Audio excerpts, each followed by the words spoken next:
Setelah pemberontakan PKI yang dilakukan pada tahun 1965 kembali gagal, para petinggi PKI menjadi target utama penangkapan. Para petinggi seperti DN Aidit, Syam Kamaruzaman, dan petinggi-petinggi lainnya tertangkap dan dieksekusi tanpa proses pengadilan. Sejak Maret 1966, Partai Komunis Indonesia atau PKI kemudian menjadi partai terlarang. Dari petinggi-petinggi yang telah tertangkap dan dieksekusi, masih ada petinggi-petinggi PKI yang belum tertangkap. Salah satunya adalah Soetisman. Dia adalah anggota tertinggi keempat dari Politbiro Partai Komunis Indonesia yang merupakan salah satu dari 5 pemimpin senior PKI yang diadili. Selama pelarian, Soetisman sempat mencoba mengatur kembali PKI menjadi gerakan bawah tanah setelah para pemimpin senior lainnya ditangkap dan dieksekusi. Dia bertindak sebagai pemimpin PKI untuk waktu yang singkat sebelum penangkapannya. Dia Soetisman untuk memperbaiki partai harus dikubur dalam-dalam. Pada penghujung tahun 1966, tepatnya pada 6 Desember, ia tertangkap di sekitar Tomang. Soetisman kemudian ditahan di dalam sel berukuran 2,20 kali 3,60 meter selama lebih dari 7 bulan atau tepatnya 211 hari, terhitung mulai dari 6 Desember 1966. Penjara bukanlah hal baru baginya. Waktu muda, dia pernah dipenjara pemerintah kolonial karena Presdelich sebagai sosok petinggi PKI. Track record Soetisman tidak bisa dipandang sebelah mata. Bersama Amir Syarifuddin, ia menjadi bagian dari jaringan kelompok PKI ilegal saat penjajahan Jepang. Keduanya kala itu bergerak di akar rumput bersama rakyat. Soetisman dikenal sebagai organisator yang jitu dan cerdik, maka ia dijuluki The Kingmaker. Ia juga dikatakan sebagai kamus berjalan yang bisa dimintai bantuannya bila seseorang lupa atau tak mampu mengingat-ingat suatu hal penting yang ingin dikemukakan. Ketika PKI bergerak di bawah tanah dan ilegal pada zaman pendudukan Jepang, Soetisman pernah dijatuhi hukuman selama 8 tahun. Beruntung, hukuman itu tidak dijalaninya secara penuh karena Jepang terlebih dahulu hengkang dari tanah air pada tahun 1945. Setelah bebas, dia menjadi pemimpin pemuda Republik Indonesia dan juga anggota Komite Nasional Indonesia Jawa Timur ketika Organisasi Pemuda Sosial Indonesia berdiri pada 10 November 1945. Menurut Norman Joshua Sulias dalam Persindu Pemuda Sosial Indonesia 1945 sampai 1950, Soetisman termasuk menjadi salah satu pendirinya. Ia mendirikan Persindu bersama Wikana, Ruslan Wijaya Sastra, Kreso Banu, dan lainnya. Persindo kemudian menjadi organ pemuda yang sangat berpengaruh. Setelah Kongres 3 Persindo pada 12 November 1950, Persindo kemudian berganti nama menjadi Pemuda Rakyat. Organisasi pemuda itu belakangan menjadi underbro PKI dan ikut dibubarkan setelah pemberontakan 1965. Menurut Soehoki, dalam orang-orang di persimpangan kiri jalan dalam susunan organisasi yang dibentuk pada 1948 setelah musuh kembali dari Eropa, Soetisman masuk ke dalam struktur PKI di seksi organisasi. Menurut pengakuannya sendiri, seperti terbaca dalam pledoi Soetisman dan statement politiknya menyongsong eksekusi, Soetisman menjadi kepala organisasi Central Committee alias pengurus pusat PKI. Kedatangan musuh memang mengubah secara dramatis jalan perjuangan PKI. Musuh datang bukan hanya untuk mengambil alih PKI, namun juga mendorong PKI mengambil jalan yang lebih radikal dan memuncak pada peristiwa Kudeta Madiun 1948. Setelah pemberontakan tahun 1948 yang gagal, banyak para petinggi PKI yang dieksekusi termasuk musuh. Namun, tidak semua anggota dan petinggi PKI mati.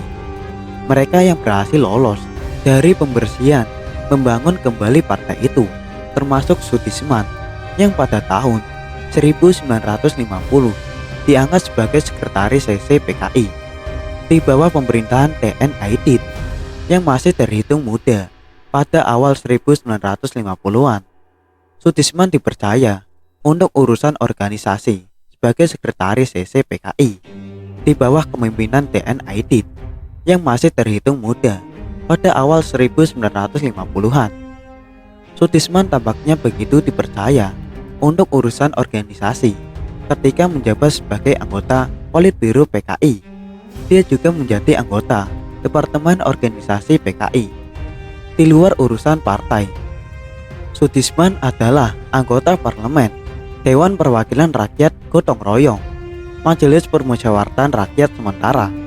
Saat ditangkap setelah pemberontakan PKI tahun 1965, Soetisman memilih menggunakan pengadilan untuk menjelaskan sikap PKI, setidaknya mewakili 4 kameratnya, dan dia menyadari bahwa pleidoinya akan menjadi dokumen sejarah.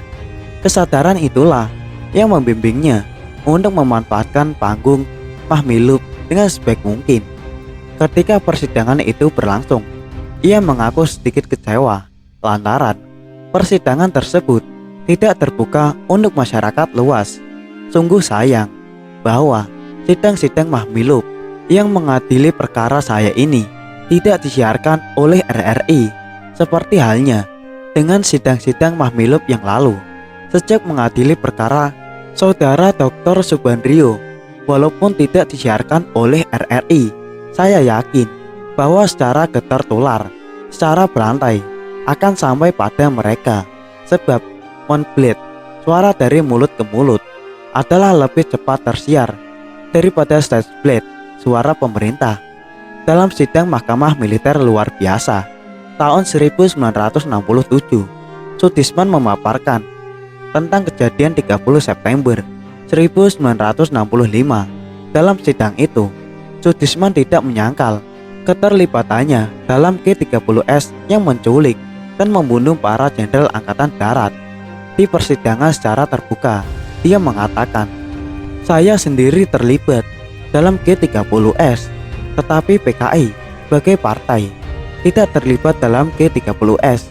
Baginya, gerakan yang tak melibatkan massa rakyat, seluruh pendukung PKI se-Indonesia, hanyalah sebuah avanturisme, petualangan politik petinggi partai.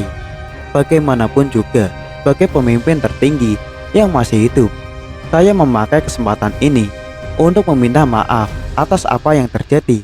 Paparan Soetisman tersebut, ia berjudul Uraian Tanggung Jawab, sebagai hasil dari perenungannya selama mendekam dalam tahanan. Ia merasa bertanggung kepada rakyat dan Partai Komunis Indonesia. Rakyat yang dimaksud ialah kaum buruh, kaum tani, berjuis kecil di luar kaum tani, termasuk kaum intelektualis revolusioner dan berjuis nasional yang anti-imperialis dan anti tuan tanah, anti feodal.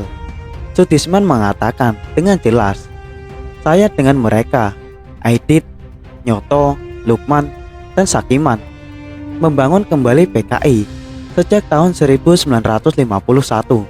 Dari kecil menjadi besar, dari berpolitik salah menjadi berpolitik benar, dari terisolasi menjadi front luas, dari kurang belajar teori menjadi mulai belajar teori Marxisme, Leninisme, dan karena tidak menguasai teori Marxisme, Leninisme secara konkret, kemudian berakhir terpelanting dalam kegagalan G30S yang membangun kerusakan berat pada PKI.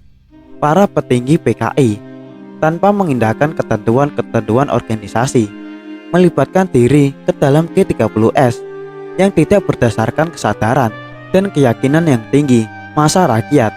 G30S nyatanya menjadi jalan yang justru menghancurkan PKI. G30S telah menyebabkan terpencilnya partai dari massa rakyat. Kalau sudah jauh dari massa rakyat yang harusnya jadi pendukung utama PKI, maka habis sudah PKI, ia menampik keterlibatan PKI sebagai organisasi dalam G30S. Akan tetapi, kata Soetisman, saya pribadi terlibat dalam G30S yang gagal. Kegagalan ini berarti pula kegagalan saya dalam memimpin PKI, sehingga mendorong menjadi unggulnya pihak lawan politik PKI. Baginya sangat jelas, G30S adalah kesalahan fatal yang dari sanalah PKI harus ikut-ikutan memikul akibatnya. Dan untuk semua akibat fatal itu, bagi Soetisman, seluruh pemimpin PKI harus memikul tanggung jawab. Kalau pimpinannya baik dan beres, seharusnya hal seperti itu tidak terjadi. Demikian Soetisman melakukan otokritik, dan sebagai satu-satunya petinggi PKI yang masih hidup, ia memikul tanggung jawab untuk mewakili 4 kemeratnya yang lain. Soetisman mengatakan, mereka berempat adalah saya, dan saya adalah mereka berempat, sehingga solidaritas komunis mengharuskan saya untuk menunggalkan sikap dengan mereka berempat dan memiliki jalan mati. Ia memilih jalan mati, yaitu jalan berlima, menunggal jadi satu.